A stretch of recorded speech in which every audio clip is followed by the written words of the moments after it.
Será mesmo que educar precisa ser estressante e agressivo? No vídeo de hoje, eu vou explicar 7 passos para você manter o controle com o seu filho na hora de educar.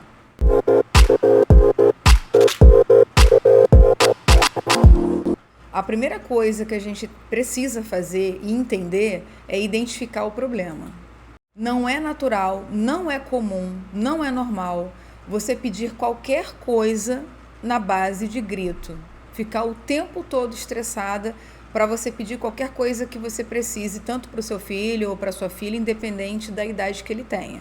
Outro ponto muito importante é você anotar ou escrever ali no seu bloco de notas do computador ou do celular quais são os gatilhos para você entender o que provoca a sua reação. Ou seja, quais são os momentos em que você percebe que é o seu limite, você estoura a ponto de não aguentar ficar próximo, de ter que sair de perto, ou de mandar a criança para o quarto, ou de pedir para o pai ou para quem quer que seja que esteja ali te ajudando a resolver, porque você não está dando conta ali naquele momento. Então, qual é esse momento? O que é que acontece que é a gota d'água para você? E aqui cabe a seguinte observação. Pode ser pai, pode ser mãe, padrasto, madrasta, avô, responsável, o adulto que está responsável pelos cuidados daquela criança ou daquele adolescente, tá? Ou outras pessoas da família, não importa o vínculo. Segundo passo, substitua os gritos pela conversa com firmeza. Para ser firme, não precisa gritar. Se você falar no tom normal, olhando para aquela criança ou para aquele adolescente, olhando fixamente nos olhos dela, sem gaguejar, sem ceder a absolutamente nada, demonstrando o seu descontentamento, que você não está gostando de nada daquilo, obviamente, tá? E sem voltar atrás, pelo amor de Deus, sustenta. Você não precisa gritar. Ajuda também quando você adiciona as consequências naturais. Por exemplo, fez alguma coisa de errado, vai ficar sem brincar com um colega, né?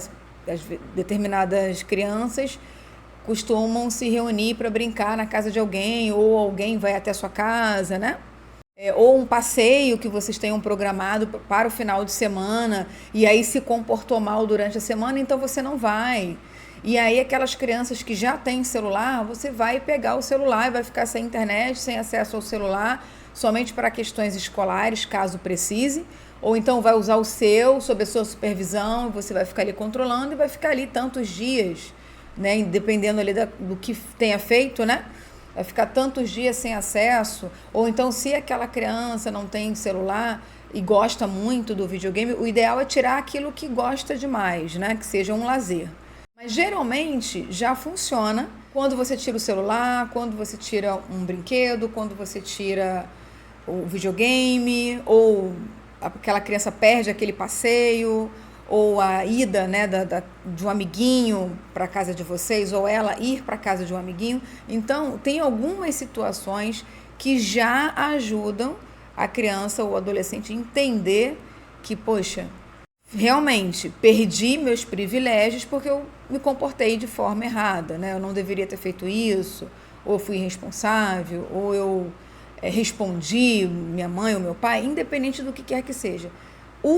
Utilize esses recursos para você, primeiro, conversar sobre o que ficou de errado, né? O que a criança ou o adolescente fez de errado e o que ela está perdendo, né? E explicar. Você vai perder tal coisa por conta do seu comportamento. Dentro dessa casa, a gente não admite tal e coisa, tal comportamento. É assim que tem que ser. E sustentar. Se é uma semana sem celular, são 7 dias sem celular. Se aquela criança perdeu aquele passeio, tadinha da criança, vem sempre alguém, né, para tentar apaziguar. Você simplesmente vai colocar aquela outra pessoa no lugar dela, porque quem educa o seu filho é você, ou você e o pai da criança, né? Dependendo ali da estrutura, da configuração familiar que você tem, e tá tudo bem. Não vai, ponto. Da próxima vez ela vai pensar antes de fazer o que ela fez, né? Ou de se comportar da maneira que se comportou. Acabou. É assim que funciona. Terceiro passo, priorizar o diálogo. Eu sei que tem relação com o que eu acabei de falar no segundo passo, mas é um reforço e é importante. Use exemplos para ensinar sobre comportamento.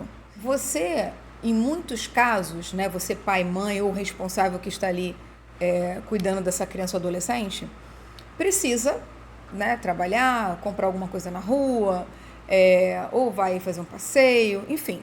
E na maioria das vezes, por eles serem menores de idade, geralmente estão acompanhados, né, de um adulto. E nesses momentos em que vocês estão na rua com eles, observa os comportamentos que vocês veem na rua e comenta. Já aconteceu comigo de eu estar em um determinado lugar e eu falei para o meu enteado na época sobre o comportamento daquela pessoa, né, que estava ali exagerando no comportamento, fazendo algumas coisas que na nossa família a gente não aceita, porque aquilo ali é errado, não é assim que uma pessoa se comporta na rua. E claro, não vou expor aqui porque dependendo do que eu disser, né, da palavra que eu disser aqui, o YouTube pode entender errado. Então, utilize esses comportamentos que vocês veem ao longo da rotina de vocês, ao longo do dia a dia de vocês e pontue, olha, aquilo ali, tá vendo aquilo ali? A nossa família não aceita, não é assim que uma pessoa se comporta, não é desta forma que a gente faz as coisas. Enfim, seja uma pessoa bebendo sem limite, seja uma pessoa usando outras coisas, né, que não pode usar, que a família não aceita, que não é essa educação que você está dando para o seu filho e para a sua filha, e também pessoas de dentro do círculo de vocês, né? Porque a nossa família, ela não é perfeita. Então você pontua. Fulano fez alguma coisa, você vai chamar seu filho no canto, sua filha no canto, ó, não quero você perto por causa disso e disso e disso. Estou falando com você, não é para você ficar comentando com ninguém. Não é esse tipo de comportamento que eu quero que você, de pessoas com esse tipo de comportamento que eu quero você perto. Acabou. Tá? Essas são as regras da família de vocês. E isso tem que ficar bem claro. Não só para pessoas que estão ali convivendo com vocês e que a gente, né, tem um núcleo familiar, a gente vai encontrar determinadas pessoas e que vão fazer coisas que a gente não gosta e você tem que estar ali sempre educando o tempo todo. Da mesma forma vai encontrar na rua. Então, esses exemplos que acontecem na vida real precisam ser utilizados para que você consiga também educar através disso. Só que a sua maior educação vai ser com o seu próprio exemplo, principalmente se vocês são as pessoas que mais convivem com os seus filhos, independente da idade, tá? Então não é só falar, é se comportar da forma que vocês falam. E faça perguntas para incentivar a reflexão. Faça perguntas. Você acha que aquilo ali, que aquela pessoa está fazendo, é algo que eu ou seu pai aprovaria se você fizesse? Faça perguntas, entendeu? E aí você vai promovendo esse tipo de discussão e vai construindo também essa ponte, esse diálogo. A criança já vai começar a perceber, nossa, que absurdo, ou então assim, nossa, meus pais não aceitam aquilo ali. E vocês explicam a consequência também do que aquela pessoa está fazendo, né? Próximo passo, que é o quarto passo, controle suas emoções antes de agir. Eu sei que estamos em um momento em que todo mundo trabalha, em que é difícil, sim, a gente dar conta do que a gente precisa, seja para as nossas necessidades de marido, de esposa ou de namorado, além da casa, ainda tem um filho, ou às vezes mais de um filho. Eu sei que é desgastante. Só que, se você não estiver mais dando conta, se você estiver no seu limite, o que você vai fazer? A criança aprontou alguma coisa, o adolescente aprontou alguma coisa, aquele dia ali você não aguenta mais nada. Você vai virar e vai falar assim: amanhã nós vamos conversar sobre o que acabou de acontecer. Neste momento, eu não tenho condição de conversar sobre isso agora. Eu tenho outras coisas para fazer. E você vai sair de perto. Amanhã, num outro momento. Ou, se você precisar de pouco tempo para se acalmar, você vai pedir um tempo, vai falar exatamente isso. Daqui a pouco eu converso com você sobre isso. Aí você vai fazer o que você tem que fazer, depois você vai chamar a criança ou adolescente, eu estou falando de crianças um pouco maiores, tá? Ali, 7, 8, crianças abaixo dessa idade, a forma como você trata, como você orienta é outra, mas isso é para um outro vídeo. Então vamos lá. Se servir para você, isso é comprovado, tá? Tá naquela loucura, tá naquele no olho do furacão, respira fundo, segura um pouquinho e solta. Geralmente é 4 segundos e vai soltando ali ao longo de 7 segundos. Faz isso umas 3 vezes. E se for muito grave, se não puder esperar para o dia seguinte, você vai pedir só um tempo ali para você se acalmar. Depois você retoma o que aconteceu, tá? Mas é importante você se autogerenciar. A gente tem que ter governo sobre nós mesmos, né? Mas eu sei que é difícil. Mas a gente tem muito mais controle do que criança e adolescente. Então, se dê uma chance também de buscar outras ferramentas, outras formas para você conseguir gerenciar o que acontece dentro da sua casa. O próximo passo é identifique suas necessidades emocionais. Esse é o 5º passo. Então, o que você vai fazer? Vai avaliar seu nível de estresse, se você costuma ficar muito estressada ou muito estressado com muita frequência, ou se isso é esporádico, é de vez em quando, não é normal. Então, é aquilo que eu estava pontuando. Se conhecer, saber o que desencadeia aquela enxurrada de emoções, quais são os gatilhos, observa isso. Diante disso, o que eu tenho para passar para você é o seguinte: no aulão mais um e-book, você vai conquistar a paciência para conseguir lidar com seus filhos em momentos de conflitos e entender o motivo da sua impaciência, para aprender ferramentas para te auxiliar no controle das suas emoções. O que eu estou falando aqui são formas que podem te ajudar, mas neste material provavelmente você vai conseguir se aprofundar muito mais e saber quais são as nossas principais emoções e as causas, para que a gente consiga intercambiar. Não é que a gente vai deixar de sentir raiva, frustração, né? Não é isso. Tédio, enfim, não é que a gente vai deixar de sentir, mas a gente vai conseguir entender o que é que a gente está projetando na nossa criança, no nosso adolescente, que está mal resolvido. E aí é com a gente, a criança, o adolescente, o comportamento deles é sintoma, é reflexo daquilo que o adulto, que nós estamos ali, da forma como estamos ali conduzindo a educação deles. E aqui dentro você vai conseguir entender melhor quais são os seus gatilhos, essas emoções que você ainda tem muita dificuldade de entender, o que está causando esse caos emocional aí dentro de você. Vou deixar o link do aulão e do e-book na descrição abaixo desse vídeo. Quando você terminar de assistir, você dá um pulinho lá. E aproveitando este momento, vou me apresentar. Meu nome é Jane, eu sou pedagoga, psicopedagoga e educadora parental. E aqui no canal Pedagoga Digital, você vai aprender como orientar seus filhos, independente da idade que eles tenham, para que você consiga construir um vínculo de respeito e conquistar também a autoridade, porque a gente sabe muito bem que pai e mãe precisa estar no lugar de autoridade e não de amiguinho do filho. Aproveito para deixar outros canais para que você entre em contato lá comigo, caso você queira tirar alguma dúvida, além dos comentários aqui abaixo na descrição desse vídeo. Siga o perfil do Pedagoga Digital lá no Instagram, também por lá eu entrego outros tipos de conteúdo complementares a esse. Inscreva-se no canal, ative o sininho para você não perder quando tiver vídeos novos por aqui com esse tema. E tem o blog Pedagoga Digital, lá também você vai encontrar artigos que vão acrescentar ao vídeo que eu estou fazendo agora, com muito mais informações, caso você queira também se aprofundar mais um pouco.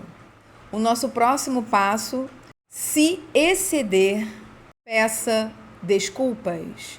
Gente, desculpe o vocabulário, tá? Eu sei que a gente não trata os nossos animais de estimação desta forma, mas vocês vão entender. Filho não é cachorro, não.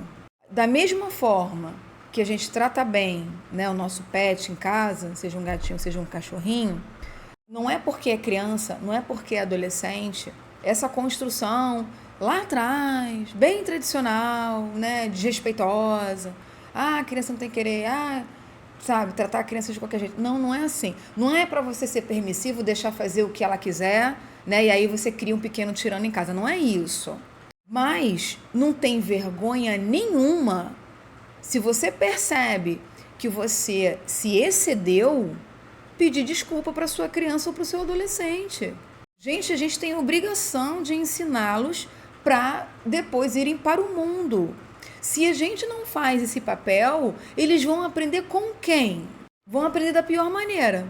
Porque enquanto está no seio da família, você ainda tem como orientar, né? De uma forma firme, de uma forma respeitosa. A pessoa acha que só porque é adulto, acha que é uma vergonha, que é um absurdo um adulto pedir desculpas para uma criança. Sabe o que eu sempre faço dentro de sala de aula? Sala de aula, sou professora de Fundamental 1, já dei aula para educação infantil também, 20 anos, tanto como coordenadora pedagógica, né, dentro de sala de aula como professora, são com os alunos de Fundamental 1, que eu ainda continuo dentro de sala de aula. Todas as vezes que eu observo que tem algum aluno que está tirando ali a tranquilidade da turma, que é mais difícil de lidar, enfim, que está causando ali um desconforto, está atrapalhando a minha aula, sabe o que eu faço? Eu já aviso com antecedência, crianças, o que eu vou dizer aqui não é para todos. Infelizmente, eu preciso falar porque está acontecendo nesse exato momento nesta turma, mas não é para todos. Peço desculpas para que as crianças que não estão fazendo isso ouçam o que eu tenho a dizer agora. E ali eu começo, né? Falo para as crianças, né? Às vezes é uma ou duas, que está causando, né, problemas dentro de sala, e aí eu chamo a atenção. Não tem vergonha nenhuma nisso. Então, assim, se exceder, peça desculpas. Já aconteceu também de eu estar estressada, de eu estar mal-humorada, cansada, e eu me excedi. Imediatamente, eu me corrigi. Eu não estou pedindo desculpas porque eu chamei a atenção. Não, eu estou pedindo desculpas pela maneira pela qual eu chamei a atenção. Eu não precisava ter levantado minha voz, eu não precisava ter gritado, mas chamar a atenção tem que chamar. Dá para entender isso? A gente está o tempo todo educando. Quando a gente chama a atenção, a gente também está ensinando aquela criança, aquele adolescente a se relacionar com situações complexas, de desconforto, quando alguém ou alguma situação, aquela criança ou aquele adolescente mais à frente estiver passando por uma situação como aquela, e aí não gostar, ela vai lidar da forma que ela aprendeu dentro de casa, ouvindo os pais conversando com ela, quando chamavam a atenção dela. É assim que é. Então, mostre que você está trabalhando para melhorar, pede desculpa, fala, olha, me excedi, não era para eu ter gritado com você, eu tenho que chamar a sua atenção sim, mas não era para eu ter gritado, ponto. Mas também não é para você ficar gritando o tempo todo e ficar pedindo desculpa o tempo todo, também não adianta. Então, né? Então, vão se tratar, vão se cuidar, vão entender melhor, vai lá no e-book, no aulão com o e-book, para entender melhor esse processo. Explique que emoções fortes, às vezes, levam a reações impulsivas, mas é para continuar no erro? Claro que não. E o 7º passo é buscar apoio profissional. Se o descontrole emocional for muito, muito grande, for dificílimo de lidar, se você está estressado com frequência, tem que buscar um acompanhamento psicológico e, principalmente, tem que abrir na agenda de vocês um momento de lazer. Eu coloquei autocuidado porque, no caso da mulher, a gente também tem esses momentos, né, de querer ter um momento no salão, um dia de spa, um dia de praia, de piscina, independente do que quer que seja, né? Ou de dormir até mais tarde, ou de ter a tarde livre para você poder ali assistir um filme, ir ao cinema, enfim, não importa qual é o seu período de lazer, o seu momento de lazer, não importa. O que importa é que você tenha, seja o homem, seja a mulher, que tenham esse período de lazer, às vezes uma volta, né, no calçadão ou numa praça, ajuda, e muito, passar a tarde toda na praia. Então, assim, tenham esses momentos de lazer para você ter uma válvula de escape, senão a gente não consegue dar conta, a gente explode. E aí, a consequência é pior, problema de saúde, né, hospital, não é isso, não é para isso. Não precisa ser assim, tá bom? Então deixa aqui nos comentários qual é o seu maior desafio na hora do seu controle emocional, no seu descontrole emocional, o que você está tentando ali fazer que não está dando certo. Se esse vídeo te ajudou, se fez sentido para você, não deixe de curtir, de deixar o seu comentário para que a gente possa ir trocando o que é mais desafiador para você. Ative o sininho das notificações para você não perder quando tiver vídeo novo por aqui. Um beijo e até o próximo vídeo. Tchau!